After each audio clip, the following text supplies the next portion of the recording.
आज की इस कक्षा में हम पढ़ने वाले हैं सप्तमी कक्षा की संस्कृत पाठ्य पुस्तक रुचिरा का द्वितीय पाठ। पाठ का नाम है दुर्बुद्धि विनश्यति। इस पाठ का हम एक भाग पढ़ चुके हैं।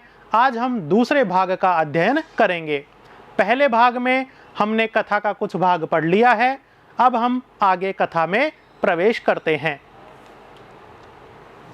पहले हमने पढ़ा है कि कछुआ अपना जीवन बचाने के लिए दोनों मित्रों को, हंसों को वहाँ से जाने का एक उपाय बताता है कि वो दोनों अपनी चोंच से एक लकड़ी के टुकड़े को पकड़ लें और कछुआ उस लकड़ी के टुकड़े के बीच में लटककर आकाश मार्ग से हंसों के साथ उड़ता हुआ किसी दूसरे जगह पर पहुंच जाए।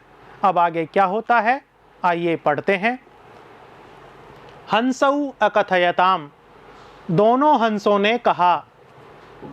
कछुए के उपाय को सुनकर दोनों हंस कहते हैं, क्या कहते हैं? संभवति एषः उपायः, एषः यह, उपायः उपाय, संभवति संभव है। तुम जो उपाय बता रहे हो वह संभव है, किंतु लेकिन अत्र यहाँ पर एक है, एक अपायोपि वर्तते, खतरा भी है। अपाय है अर्थात खतरा, अपि भी, एक खतरा भी है। वर्तते यह वर्तमान काल का क्रियापद है और है इस अर्थ को सूचित करता है। आवाभ्याम नियमानम, आवाभ्याम हम दोनों के द्वारा, नियमानम ले जाते हुए, त्वाम तुमको, अवलोक्य देखकर, जनाहा लोग बाग, किंचिद कुछ तो, वदिष्यन्ति एव कहेंगे ही। यानी जब तुम हमारे साथ उड़ते हुए आकाश मार्ग से जाओगे तो लोग तुम्हें देखेंगे और इस चीज को देखकर कुछ ना कुछ आपस में बातें करेंगे। यदि त्वम उत्तरम दास्यसि, यदि तुम उत्तर दोगे, उनकी बातों को सुनकर तुम उत्तर देने के लिए अपना मुंह खोलोगे, तदा तो तव मरणम निश्चितम, तब तुम्हारा मरणम, मरना, मृत्यु होना, निश्चितम निश्चित है। इसलिए उपाय तो तुम्हारा ठीक है, लेकिन लोग बाग कुछ बोलेंगे और तुम उनका उत्तर दोगे तो तुम्हारे मुख से वो लकड़ी छूट जाएगी और तुम नीचे गिरकर मर जाओगे। विद्यार्थियों, इस गद्यांश में कुछ कठिन पद हैं जिनका अर्थ यहाँ पर दिया गया है और विवरण भी दिया गया है। अपायोपि, इसका अर्थ है खतरा भी।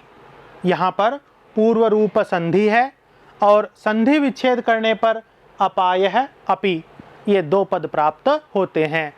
अपाय है इसका अर्थ है खतरा और अपि इसका अर्थ है भी। नियमानम इसका अर्थ है ले जाते हुए को, यह विशेषण पद है और किसका विशेषण पद है? त्वाम, इस विशेष्य पद का विशेषण पद है। नियमानम, नियमानम ले जाते हुए को, किसको? त्वाम, तुमको, तो त्वाम विशेष्य हो गया और नियमान विशेषण हो गया। अवलोक्य देखकर, यह अव्यय पद है। तव इसका अर्थ है तुम्हारा या तुम्हारी। अब हम कथा को आगे पढ़ते हैं। अतः त्वम अत्रैव वसः, अतः इसीलिए, त्वम तुम, अत्रैव यहीं पर, वस रहो। तुम अगर उत्तर दोगे तो तुम्हारा मरण हो जाएगा, इससे तो बेहतर है कि तुम यहीं पर रहो। ये बात हंसों ने कही। तत्श्रुत्वा, उस बात को सुनकर, हंसों की उस बात को सुनकर कि तुम यहीं पर रहो। क्रुद्ध है कूर्म है, क्रुद्ध हुआ कछुआ, क्रोधित हुआ कछुआ, अवदत बोला, क्या बोला? किम अहम मूर्ख है, क्या मैं मूर्ख हूं? उत्तरम न दास्यामि, उत्तर नहीं दूंगा। लोग बाग कुछ भी कहें मैं उनका उत्तर नहीं दूंगा, मैं मूर्ख नहीं हूं। किंचिदपि न वदिष्यामि, किंचिदपि कुछ भी, न वदिष्यामि नहीं बोलूंगा। अतः इसीलिए, अहम मैं, यथा वदामि जैसा बोल रहा हूँ, जैसा कह रहा हूँ, तथा वैसा ही युवाम तुम दोनों कुरुतम करो। मैं जैसा कह रहा हूँ वैसा ही तुम करो। यहाँ पर अत्रैव इस पद का अर्थ है यहीं पर ही, और यहाँ पर वृद्धि संधि है, संधि विच्छेद करने पर अत्र और एव ये दो पद प्राप्त होते हैं। इसी प्रकार वस इसका अर्थ है रहो, यह वस धातु का लोट लकार का रूप है और वस धातु का प्रयोग रहना इस अर्थ में होता है। विद्यार्थियों, इससे पहले वाले गद्यांश में, इस गद्यांश में और आगे आने वाले गद्यांशों में हम कुछ रूप पढ़ेंगे, जैसे अहम, युवाम, त्वम, इससे पहले आवाम, वयम, इस तरह अनेक रूप हम पढ़ चुके हैं, पढ़ रहे हैं और आगे भी पढ़ेंगे। तो हमें इसका थोड़ा सा परिचय जानना चाहिए कि अहम, आवाम, वयम ये तीनों उत्तम पुरुष के कर्तृपद हैं और त्वम, युवाम, यूयम ये तीनों मध्यम पुरुष के कर्तृपद हैं। अहम का अर्थ है मैं, आवाम का अर्थ है हम दोनों और वयम का अर्थ है हम सब। इसी प्रकार त्वम का अर्थ है तुम, युवाम का अर्थ है तुम दोनों और यूयम का अर्थ है तुम सब। अब इन कर्तृपदों के अनुसार ही क्रियापदों का प्रयोग होता है। तो पाठ में बहुत सारे क्रियापद आए हैं। जब हम प्रश्नोत्तरों का अभ्यास करेंगे उससे पहले हम पाठ में आए हुए सभी क्रियापदों को कर्तृपदों के अनुसार प्रयोग करना जानेंगे। तो अब हम आगे कथा को पढ़ते हैं। एवं इस प्रकार से काष्ठदंडे लंबमानम, काष्ठदंडे लकड़ी के टुकड़े पर, लंबमानम लटकते हुए, कूर्मम कछुए को, पौराहा लोगों ने, नागरिकों ने अपश्यन देखा। जब कछुआ उन दोनों हंसों के साथ लटकता हुआ जा रहा था तो उस समय लोगों ने उन्हें देखा। पश्चात, और देखने के बाद क्या किया, पश्चात पीछे पीछे, अधावन दौड़ने लगे, अवदंच और बोलने लगे। क्या बोलने लगे, हम हो महदाश्चर्यम। हम हो यह विस्मय सूचक अव्यय है। जो हम किसी अजीब चीज को देखते हैं तो कहते हैं ना, अरे रे रे रे, देखो देखो देखो। इसी अर्थ को सूचित करने के लिए यहाँ पर अव्यय पद का प्रयोग किया गया है। हम हो, अरे रे रे, महदाश्चर्यम बहुत बड़ा आश्चर्य है। क्या बहुत बड़ा आश्चर्य है, हंसाभ्याम सह दो हंसों के साथ, कूर्मोपि कछुआ भी, उड्डीयते उड़ रहा है। देखो देखो, दो हंसों के साथ कछुआ भी उड़ रहा है।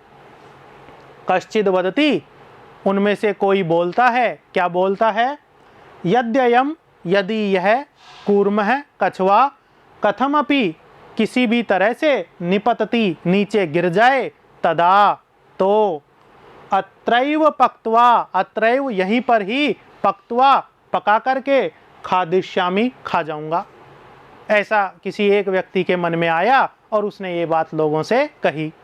इस गद्यांश में जो कठिन पद आए हैं उनका अर्थ नीचे दिया गया है। जैसे पौराहा, इसका अर्थ है नागरिकों ने अर्थात लोगों ने, और पौराहा यह रूप, पौर इस पुल्लिंग शब्द के प्रथमा विभक्ति के बहुवचन का रूप है।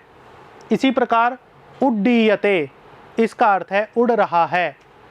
यह क्रियापद उद उपसर्ग पूर्वक डींग धातु से बना है और डींग धातु उड़ने के अर्थ में प्रयोग आती है। यद्ययम, इसका अर्थ है यदि यह, और यहाँ पर यण संधि है। संधि विच्छेद करने पर यदि, अयम ये दो पद हमें प्राप्त होते हैं। इसी प्रकार निपतति यह क्रियापद है, लट लकार का बोध कराता है और निपतति का अर्थ है नीचे गिरता है। आगे कथा को पढ़ते हैं। अपरह अवदत, कोई दूसरा बोलता है, किसी दूसरे ने कहा। क्या कहा, सरस तीरे दग्ध्वा खादिष्यामि। सरस तीरे, सरह इसका अर्थ हम पहले पढ़ चुके हैं तालाब, और तीरम इसका अर्थ होता है किनारा, तट। सरस तीरे यह सप्तमी विभक्ति का रूप है, अर्थात तालाब के किनारे पर ही, दग्ध्वा जला करके, आग में भून करके, खादिष्यामि खाऊंगा। अन्य है, दूसरा व्यक्ति, कोई अन्य व्यक्ति अकथयत बोला, कहा। क्या कहा, गृहम नीत्वा घर पर ले जाकर भक्षयिष्यामि, भक्षण करूँगा, मैं तो इसे घर पर ले जाकर खाऊंगा।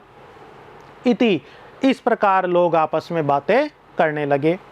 तेषाम, उन लोगों के, तद वचनम, उन वचनों को, उन बातों को श्रुत्वा, सुनकर, कूर्मः क्रुद्धः जातः, कछुआ क्रोधित हो गया, उसे गुस्सा आ गया। मित्राभ्याम, और मित्रों को, दत्तम, दिए गए, वचनम, वचन को, विस्मृत्य, भूलकर, उसने मित्रों को वचन दिया था कि लोग कुछ भी कहें मैं अपना मुख नहीं खोलूंगा, लेकिन मित्राभ्याम दत्तम वचनम विस्मृत्य, मित्रों को दिए गए वचन को भूलकर, सह अवदत्, वह बोला। क्या बोला लोगों से? यूयम भस्म खादत, यूयम, तुम सब लोग, भस्म खादत, राख को खाओ। मुझे खाने की बात करते हो, तुम तो राख को खाओ, ऐसा उसने लोगों से कहा। तत्क्षणमेव, उसी क्षण ही, जैसे ही उसने यह बात कहने के लिए अपना मुख खोला, उसी पल ही कूर्मः, कछुआ, दंडात, उस डंडे से, उस लकड़ी के टुकड़े से छूटकर, भूमौ, पृथ्वी पर, पतितः, गिर पड़ा। पौरैहि, और लोगों के द्वारा, नागरिकों के द्वारा, सह, वह, मारितः, मार दिया गया। अतः एवोक्तम, इसीलिए कहा गया है। क्या कहा गया है? श्लोक के माध्यम से कवि ने संक्षेप में हमें सार बताया है। इस गद्यांश में जो कठिन पद हैं उनका अर्थ है पक्त्वा, अर्थात पकाकर, और पच धातु से त्वा प्रत्यय होकर यह रूप बनता है। त्वा प्रत्यय का प्रयोग करके अर्थ में होता है। अपरः, इसका अर्थ है अन्य, अर्थात दूसरा, अथवा अन्य ने, दूसरे ने, और यह अपर इस सर्वनाम शब्द के प्रथमा विभक्ति के एक वचन का रूप है। नीत्वा, इसका अर्थ है ले जाकर, और यह भी त्वा प्रत्यय का रूप है। विस्मृत्य, इसका अर्थ है भूलकर, और यह वि उपसर्ग पूर्वक स्मृ धातु से लप प्रत्यय करने पर यह रूप बनता है। लप प्रत्यय और त्वा प्रत्यय दोनों ही कर के अर्थ में होते हैं। अंतर केवल इतना है कि यदि धातु से उपसर्ग जुड़ा हुआ हो तो लप प्रत्यय होगा, और उपसर्ग रहित धातु हो और कर के अर्थ लेना हो तो हमें त्वा प्रत्यय का प्रयोग करना है। भस्म, इसका अर्थ है राख को, और यह रूप भस्मन इस नकारांत नपुंसक लिंग शब्द के द्वितीय विभक्ति के एक वचन का रूप है। पाठ तो यहीं पर समाप्त होता है, लेकिन आगे जो श्लोक आया है वो श्लोक हमें कथा का सार बताता है। क्या है वो श्लोक? सुहृदाम हित कामानाम वाक्यम यो नाभिनंदति, सकूर्म इव दुर्बुद्धि काष्ठाद भ्रष्टो विनश्यति। यह श्लोक है, और इस श्लोक को समझने के लिए हम करते हैं श्लोक का अन्वय। यह सुहृदाम हितकामानाम वाक्यम न अभिनंदति, सह दुर्बुद्धि कूर्मः इव काष्ठात् भ्रष्टः विनश्यति। अन्वय को समझने के लिए हम पदों का अर्थ जान लेते हैं। सुहृदाम, इसका अर्थ है मित्रों के, और यह रूप सुहृद इस पुल्लिंग शब्द के षष्ठी विभक्ति के बहुवचन का रूप है। हितकामानाम, इसका अर्थ है भला चाहने वालों के, और यह हितकाम इस पुल्लिंग शब्द की षष्ठी विभक्ति के बहुवचन का रूप है। हितकामानाम सुहृदाम, ऐसा अर्थ लेने पर इनमें विशेषण विशेष्य भाव भी पैदा हो जाता है। अभिनंदति, यह क्रियापद है जो वर्तमान काल का बोध कराती है। इसका अर्थ है प्रसन्नता से सुनता है। काष्ठात, अर्थात लकड़ी से, और काष्ठात यह रूप काष्ठ इस नपुंसकलिंग शब्द के पंचमी विभक्ति के एक वचन का रूप है। भ्रष्ट है, इसका अर्थ है भ्रष्ट हुआ अथवा गिरा हुआ, और भ्रष्ट है यह रूप भ्रष्ट इस पुल्लिंग शब्द के प्रथमा विभक्ति के एक वचन का रूप है। तो आइए अब हम इस श्लोक का सरलार्थ भी जानते हैं। यह जो व्यक्ति सुहृदाम अच्छे मित्रों के, हितकामानाम और भला चाहने वालों के, हितकामानाम जो हमारा भला चाहते हैं ऐसे लोगों के, वाक्य को, वचनों को, बातों को न अभिनंदती नहीं सुनते हैं, प्रसन्नतापूर्वक इन बातों को ग्रहण नहीं करते हैं, सह वह व्यक्ति दुर्बुद्धि ही कूर्मः इव दुष्ट बुद्धि वाले कछुए की तरह, काष्ठाद लकड़ी से, भ्रष्ट है गिरकर, विनश्यति नष्ट हो जाता है। भाव क्या है कि इस कथा में जिस प्रकार कछुए ने अपने दोनों मित्र हंसों की बात नहीं मानी और लोगों की बातें सुनकर वह भी बोलने लगा और बोलते ही लकड़ी के टुकड़े से नीचे गिरकर नष्ट हो गया, इसी प्रकार जो व्यक्ति अपने मित्रों की, भला चाहने वालों की बातें नहीं मानते हैं वो भी विनाश को प्राप्त करते हैं। और कथा का उपदेश क्या है, शिक्षा क्या है? शिक्षा है कि हमें कभी भी बिना अवसर के नहीं बोलना चाहिए। तो बच्चों, ये था हमारा दूसरे पाठ का दूसरा भाग। अगले भाग में हम फिर मिलेंगे। धन्यवाद।